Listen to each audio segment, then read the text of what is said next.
Hi friends, வணக்கம். Welcome back to Tamizhamudham. பூராடம் நட்சத்திரத்தில் உங்கள் லக்னமோ அல்லது சந்திரனோ அல்லது லக்னாதிபதியோ அமர்ந்திருந்தால் இந்த பலன்கள் உங்களுக்கு 100% பொருந்துங்க. மலைக்கு அதிபதியான வருண பகவான் அவதரித்தது பூராடம் நட்சத்திரத்துல தாங்க. ராமாயணத்தில் முக்கிய பாத்திரங்களான வாலி மற்றும் சுக்ரீவன் பூராடம் நட்சத்திரத்தில் பிறந்தவர்களே. ஆமாங்க, பூராட நட்சத்திரத்திற்கும் மகாபாரதத்திற்கும் தொடர்பு இல்லாம போகுமாங்க. மகாபாரதமே பூராடம் வடிவந்தாங்க. மகாபாரத போரில் குருட்சேத்திரம் நடந்த இடம் தனுசுங்க. இந்த தனுசு ராசியின் பூராடம் நட்சத்திரத்துல தான் போர் முடிவுக்கு வந்தது. அதாவது வெற்றி எட்டப்பட்டது இந்த பூராடம் நட்சத்திரத்துல தான். எனவேதான் தனுசு ராசி ஒரு போர்க்கள ராசி அப்படின்னு சொல்லுவாங்க. தனுசு ராசியில் அமைந்த மூலம், பூராடம், உத்திராடம் இந்த நட்சத்திரக்காரர்கள் எல்லாமே சளைக்காமல் போராடி வெற்றி பெறுபவர்களாக இருப்பாங்க. அதில் இந்த போராடம் வெற்றியை உறுதி செய்யக்கூடிய நட்சத்திரங்க. பெரும்பாலும் போராடும் நட்சத்திரக்காரர்கள் சுகவாசிகளாக இருப்பாங்க. அதிக உழைப்பில்லாத ஆனா நல்ல வருமானத்தை கொண்டவங்க. எப்படிப்பட்ட எதிர்ப்புகளையும் எளிதாக முறியடிச்சிருவாங்க. பகையையும் கூட நட்பாக்கிக்குவாங்க. இவங்களோட விருப்பங்கள் விரும்பியபடியே நிறைவேறுங்க. இவங்க சோம்பலை தவிர்த்து விட்டால் இன்னும் அதிகமா சம்பாதிப்பாங்க. போராடத்தின் மிருகம் குரங்குங்க. எனவே ஒரு வேலையை முடிக்கும் முன்னே அடுத்த வேலையை பார்க்க போயிருவாங்க. இன்னும் சிலர் பல வேலைகளை இழுத்து போட்டு செய்வாங்க. என்னதான் செஞ்சாலும் எத்தனை வேலை செஞ்சாலும் வெற்றியை மட்டும் தவற விட மாட்டாங்க. இவங்க கோவில் திருப்பணிகளில் தன்னை ஈடுபடுத்திக் கொள்வது நன்மையை கொடுக்குங்க.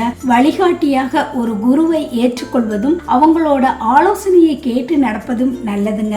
இவங்க அளவற்ற நண்பர்களை பெற்றிருந்தாலும் அவங்களோட ஆலோசனைகளை கேட்டுக்கொள்வது நன்மை பயக்குங்க. ஆனா எக்காரணம் கொண்டும் உங்களோட வாழ்க்கையில் கூட்டாக தொழில் செய்வது சிறப்பை கொடுக்காது. கூட்டாக தொழில் செய்தால் ஒரு கட்டத்தில் தொழில் உங்க கையை விட்டு உங்களோட கூட்டாளிக்கு போய் சேர்ந்துருங்க. போராடத்தில் பிறந்தவர்கள் கடன் வாங்கித்தான் தொழில் வியாபாரம் என எதுவுமே செய்ய முடியுங்க. கடன் வாங்கி அதை சரியாக பயன்படுத்தும் ஒரே நட்சத்திரக்காரங்க போராடத்தில் பிறந்தவங்க தாங்க. எனவே நீங்க கடன் வாங்கி தொழில் செய்யலாம், தொழிலை மேலும் விரிவுபடுத்தலாம், கடன் பெற்று வீடு கட்டலாம், வாகனம் வாங்கலாம். கடன் பெற்று அதை முறையாக பயன்படுத்தி அந்த கடனை சரியாக திருப்பி செலுத்தி மேலும் கடன் வாங்கி என நீங்க கடன் வாங்கியே வாழ்க்கையில மிக உயரத்தை அடைவீங்க. கடனை அடைக்காமல் ஏமாற்றலாம் என நினைத்தால் அனைத்தும் வீணாக போகுங்க. அதனால போராடும் நட்சத்திரக்காரர்கள் எந்த நிலையிலும் ஏமாற்றக்கூடியவர்கள் அல்லங்க.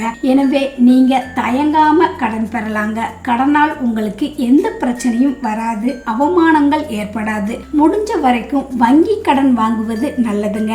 அசையும் சொத்துக்களில் முதலீடு செய்வதை விட அசையா சொத்துக்களில் முதலீடு செய்வது உங்களுக்கு லாபத்தை கொடுக்குங்க. பங்கு வர்த்தகம், ஏற்றுமதி இறக்குமதி தொழில் உங்களுக்கு சிறப்பாக இருக்குங்க. இன்னொரு முக்கியமான விஷயங்க, போராடும் நட்சத்திரக்காரர்கள் சபலத்திற்கு ஆட்படாமல் இருக்கணுங்க. சபலத்திற்கு ஆளானால் மிகப்பெரிய அவமானங்களை சந்திக்க வேண்டிய சூழ்நிலை ஏற்படுங்க. உங்களோட பலவீனமே சபலந்தாங்க. கண்டதும் காதல் என்பது உங்களோட உச்சபட்ச பலவீனங்க. அதே மாதிரி உங்களோட வாழ்க்கையில் ஒரு காதலோடு முடிவடையாதுங்க. அடுத்த காதல் என அடுத்தடுத்ததாக காதல் வந்து கொண்டே இருக்குங்க. இப்படி காமம் கலந்த காதல் லீலைகளை நீங்க அறவே தவிர்த்தால் வாழ்க்கையில் பல சாதனைகளை செய்யலாங்க. எதிர்பாலினத்தவரிடம் பழகும் போது நீங்க கவனமா இருக்கணுங்க.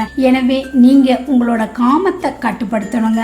அதீத காமம் பால்வினை நோய்களை எளிதாக தரும் என்பதை நீங்க புரிஞ்சுக்கணுங்க. பொதுவா நீங்க எந்த ஆலயத்திற்கு சென்றாலும் ஆலயங்களில் தீபத்திற்கு தேவையான நல்லெண்ணெய் மற்றும் நெய் போன்றவற்றை தவறாமல் நீங்க வாங்கி கொடுக்கணுங்க. இது உங்களோட வாழ்க்கையில் உங்களுக்கு பலத்தை சேர்க்குங்க.